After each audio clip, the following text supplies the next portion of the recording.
प्रात ज्योतिर समस्त दर्शक भाई भूणी मान को मोर आंतरिक शुभेच्छा एवं अभिनंदन ज्ञापन करे।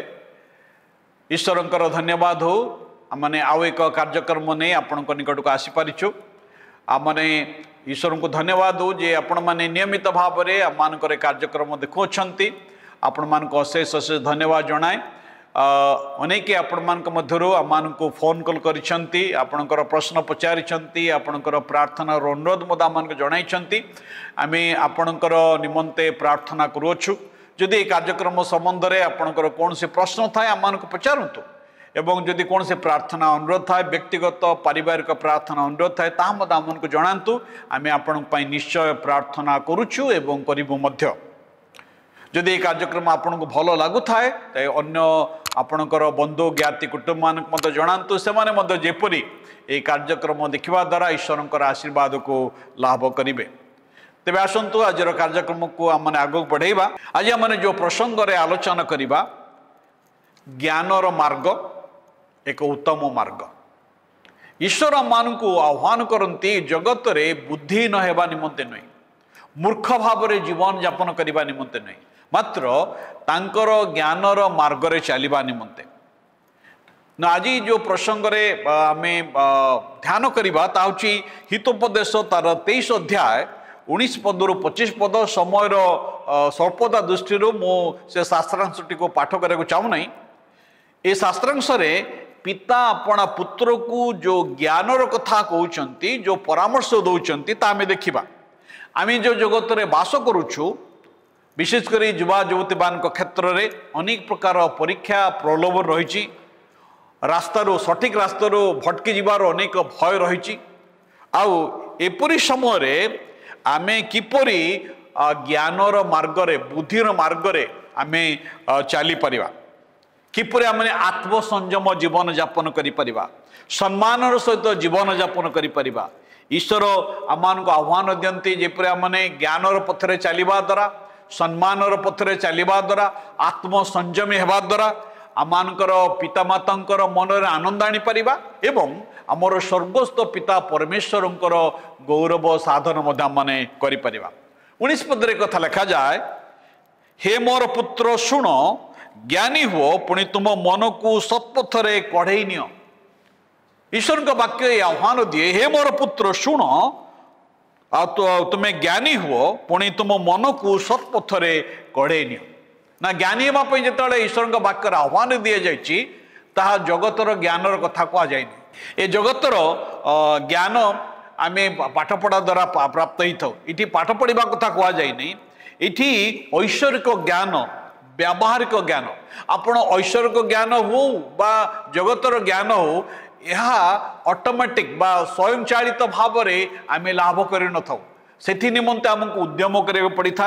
से निमंते आमर इच्छा शक्तिर आवश्यकता थाए। आ प्रभु का वाक्य आम के कथा कह जाए, तुम मन को सत्पथरे कढ़ई नियो। यार अर्थ हूँ तुम मन श्रृंखलित रहो। श्रृंखला विषय कह जाए। युवा बयस आमर अनेक युवा युवती मैंने समान फिलिंग्स द्वारा आउ समानकर वर्तमान जो ट्रेंड्स बा साधारण जो धारा रही से धारा रे परिचालित होता। से विशेषकर चित्र तारक मानकर जो जो प्रकार वेश पोशाक पिंधती, जो प्रकार समानकर केश विन्यास करती, ताकू देखी अनुकरण करिथा। मु तार विरुद्ध रे कथा कहूने, किंतु ईश्वर वाक्य रे आम के कथा कह जाए, आमर फिलिंग्स द्वारा आमर भाव प्रवणता बा जगतर धारा द्वारा आमे परिचालित हेबा नहीं। इस तरह आम को कह जाए आमर हृदय को अति जत्र रखिबा पई, कारण तहिर जीवन प्रभाव उत्पन्न होता है। सत्यतार पथरे जेपरि आमे चलिबा, अन्य भाव में कहवा गले जेपरि आमान जीवन एक श्रृंखलित मार्जित आत्मसंयमर जीवन रहिबो, सेल्फ कंट्रोल लाइफ। आमे आउ कौन से विषय आम मान को नियंत्रण न करू। आज आपण निजक प्रश्न करंतु, आपणकर जीवनर सिद्धांत सब क्या द्वारा परिचालित होता। जड़े युवा भाई को मुझे जाने जिते से +2 पढ़ापी कॉलेज को गले, आ समय से बहुत भल पिला थे।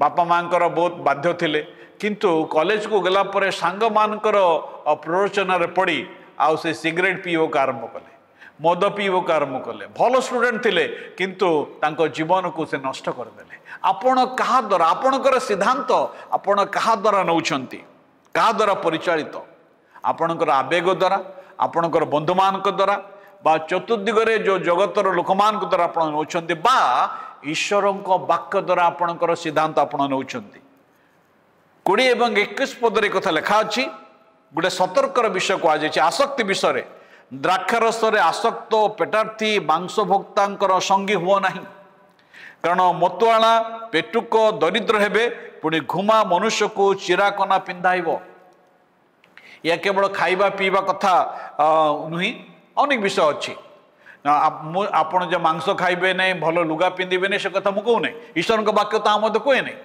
आपण भल खातु भल पिंधतु भल घरे रुहतु सब किसी भल करतु किंतु आसक्ति आत्मसंयमर अभाव आज जगत में आम देखू जे लोकमान विशेषकर युवा युवती मान जीवन में आत्मसंयमर अभाव रही ईश्वर वाक्य बारंबार आम को आह्वान आम जपरी आत्मसंयमी होगा पारू ईश्वर जो जो समस्त अनुग्रह मान को दान कर ईश्वर वाक्य आम कथा कहुई आमे प्रभुंकर दत्त जो समस्त दान आम पाइचु ताकू आमे तार भंडार घरी आउटू वी आर द स्टुअर्ड आमे तार रक्षणाबेक्षण करिवार दायित्व प्रभु आमको देइछन्ति किंतु आसक्ति मान को आत्मिक दारिद्रता एवं दीनता आड़ को कढ़ई नहीं थाए आर्थिक भाव में मध्य ये आसक्ति मान को दरिद्रता आड़ को कढ़ई नहीं थाए एपरि भाव में आपणकर कौन से अभ्यास अच्छी कि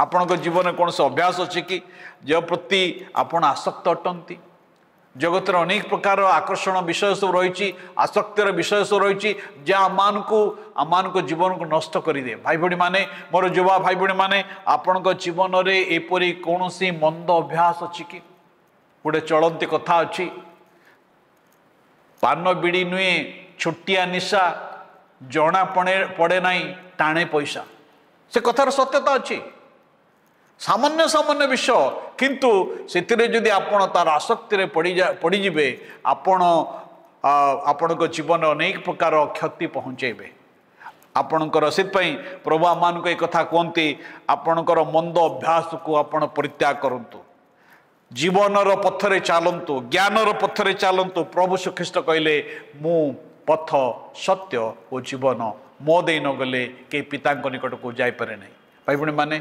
आपण कौन से ज्ञानर पथरे चलने इच्छा करती प्रभु आम समस्त आशीर्वाद करंतु धन्यवाद।